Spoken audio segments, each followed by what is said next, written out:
Me? Go ahead. It's, in my environment, Arkansas, the Little Rock 9, 63 Kennedy, 68 King, black was black, white was white. We didn't make there was no discrepancy among us.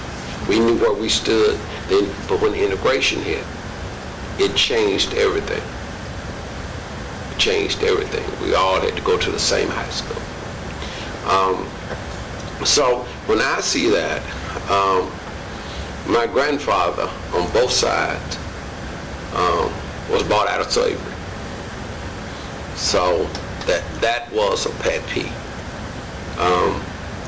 White push up, black step back. That Lever the Beaver syndrome, that era. But my daughters, a whole new different era. They didn't have a choice. It was Barbie or no doll at all. It was remarkable. But now when the first Cabbage Patch came out, black and white, for that Christmas I brought her a Cabbage Patch. And she threw it in the floor and said, "Daddy, this is not my doll."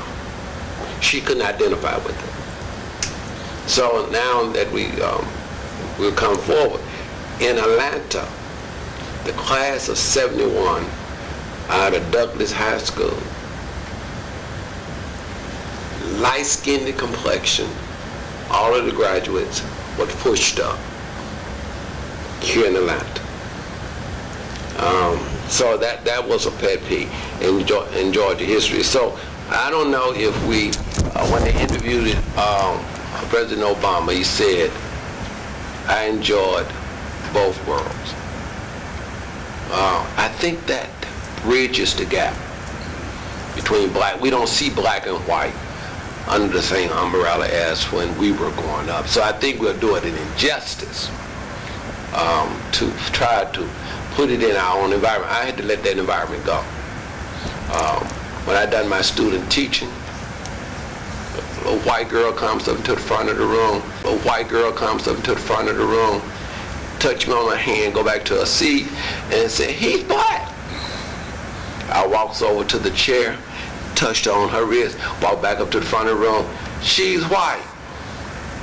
I think that has one of the best experiences I encountered was bridging that gap. I want to thank you for sharing that.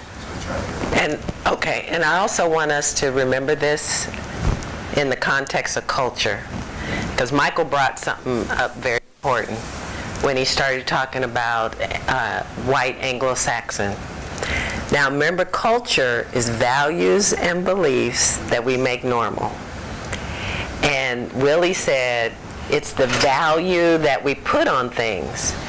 And what I want all of us to remember as we're having this conversation is that culture is not a color. Culture is values. So the same thing that happened to these girls, where they devalue themselves over because white is better or good versus bad, is the same thing that happened to Italians, happened to Irish, happened to Jewish people. Because when you have a dominant culture, there's always a dominant culture. That's why we said to you yesterday, you have to examine your culture to know what's there so that you can create what you want. This is about creating socially equitable schools, which means there are no socially equitable schools. You're creating it. You have to go against yourself. So the Irish had to give up being Irish to become white. There's a wonderful book called How the Irish Became White. The Italians had to change their name to be more British-like, more monosyllabic. You couldn't have a big old long name. You had to shorten it to something because of the influence of the British on us. Okay? So these girls are experiencing this by their skin color, regardless of socioeconomic status. And that's the other piece that he brought out. And remember, we're going to ask ourselves, what's in front of us that we can't see? So whether it's socioeconomic status, whether it's color, there's something else. So we want to listen real carefully to each other, because each of us in here is bringing something that one of us or all of us can't see. Whether it's the media, yeah, probably. Whether it's, okay? And my daughter did the same thing. As much as I did, and at the time I had my children, I was upper middle class, but I had a great grandmother too, who put bleaching cream on every day. Every day. She never said you should do it, but she did it. So what's the message I'm getting? But you should do it too. Okay? And then one day, she caught me in the bleaching cream. And she said, Brenda, you don't have it as bad as others, so you don't need it that much.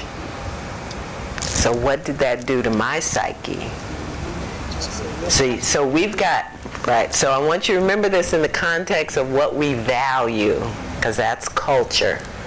There's a whole lot, and what cultural proficiency is about is looking at your culture, seeing who's on the fringes, and how can we bring more people to be served better. Okay?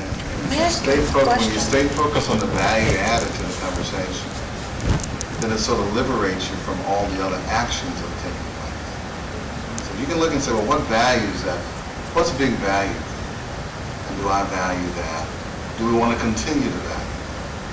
Then if the answer is no, then what do we want to put in this place?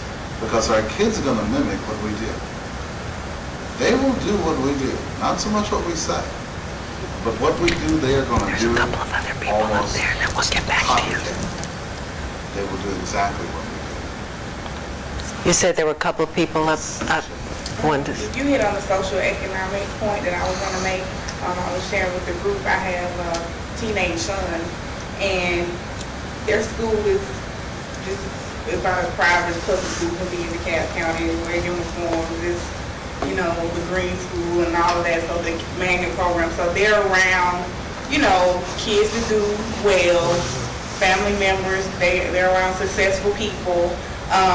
But at the same time, I was sharing yesterday, my best friend is getting married, and she's having problems with somebody doing the invitation.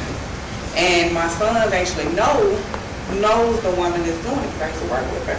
And she's having some problems with her, and he made the comment, if she was white, she wouldn't have to deal with all that drama with the person. And so for me, it was, and I see things a little bit differently. I just kind of like, that's a talking point for us. So it's kind of, well, why do you think that? And I'm explaining that that's a personal, that's a profession. I didn't jump and think that, but because from what they see, professionalism, and when they go to play, because I'm big values in my home, I place a big value on customer service, on when you pay for something, how someone's supposed to treat you, you know, cleanliness, and going to places that are, you know, that are in order. And so for them, that's the perception that they have had. Now that they've not seen, you know, black-owned establishments like that, but the majority of what they have seen has been something else. And so for him, in his mind, he automatically was like, okay, that would have been a more business-like person. That would have been a more professional person.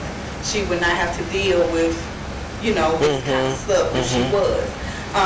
The media as well.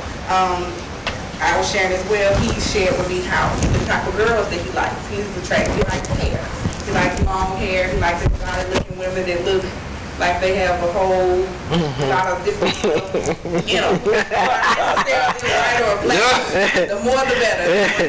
The more the better. But as you see on TV, I was saying Selena Gomez, the iCarly. I was listening the other day, Michelle Obama made an appearance on the iCarly show. You had it's on Nickelodeon, and it's going to air next year, but that's her daughter's favorite show.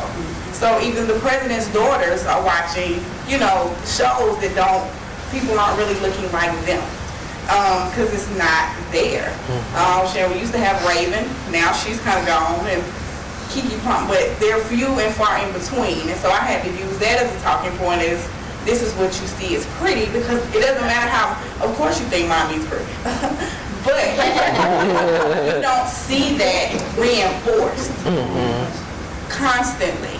You know, he said that, oh, mommy, there's nothing more beautiful than a beautiful dark-skinned woman, but you just don't see them that often. So what's the implication for all of us as educators then? You said, and Sharon said something very important, very profound. I don't know if you guys picked up on it. Two things were going on here. She said, when she was sharing about your table, she says, and I never even thought about that. Okay, that's one. And remember when we talked about culture yesterday, when the culture serves you well, whether you're a new teacher